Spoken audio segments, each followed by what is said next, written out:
sweet-scented water foaming with green bubbles. A green rubber duck popped into existence, sending green droplets flying into the air. "I won't be needing that, but thank you," I told it, and obediently the water drained out of the tub and the duck vanished. I sat cautiously on the bed, hoping the oil from my joints wouldn't stain the soft coverlet. I wanted to make the best possible impression.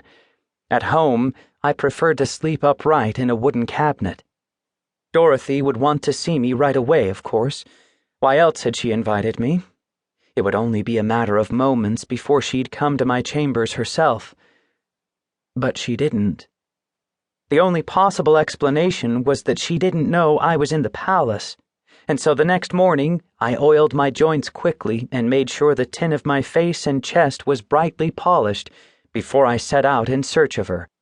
I cornered the first munchkin I saw, this one cleaning an already sparkling window with a bucket of water in which several small, brightly colored fish swam about cheerfully. "I must get a message to Dorothy at once," I burst out. She turned around in surprise. "Who?" she began, and then she recognized me, and her irritated expression changed to a smile. She gave a little curtsy. "Oh, hello, sir. I wish I could help you, but you have to understand how important this is. Dorothy has to be informed that I'm here. I must see her." Now she just looked confused. "But, sir," she said politely, "Dorothy does know you're here. She's aware of all the guests that have arrived.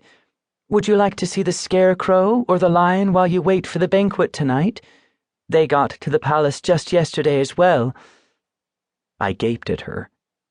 Dorothy knew I was here? But why hadn't she sent for me? The servant looked at me almost pityingly. "I know Dorothy and Her Majesty Ozma have been very busy preparing for the banquet," she added. "I'm afraid I can't help you, sir." She turned back to her window. What could Dorothy possibly be doing to prepare for a banquet that was so important that she couldn't see me? I thought about looking for the Scarecrow or the lion, but it was Dorothy I was desperate to see, and I didn't want to share my disappointment with anyone. How could she possibly have failed to summon me if she already knew I was at the palace? Was there a chance she didn't want to see me as badly as I wanted to see her? Surely not. But nevertheless, doubt began to creep in at the corners of my mind. In dismay, I returned to my chambers, where I summoned the Winky coachman and spent the afternoon with him playing chess. I was so distracted, I kept thinking we were playing checkers instead, and the pieces obligingly transformed from rooks and pawns to checkers counters. The coachman let me win anyway. Finally, it was time to get ready for the banquet. I carefully re-oiled my joints and summoned a maid to polish me to a blinding glow. When she could see her own reflection in my patchworked tin chest, she curtsied and began to leave. But I stopped her. "You are my sun, my moon, my starlit sky," I proclaimed, testing the word's effect. "I beg your pardon, sir?" the maid asked politely. "Oh, it's hopeless," I said miserably, sinking into a chair and burying my face in my tin palms. "Absolutely hopeless.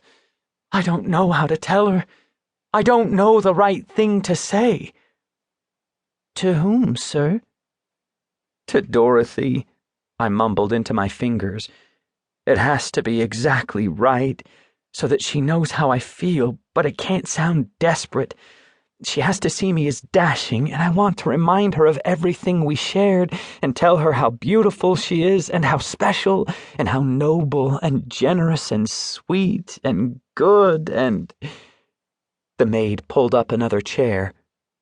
"If you don't mind some advice, sir," she said.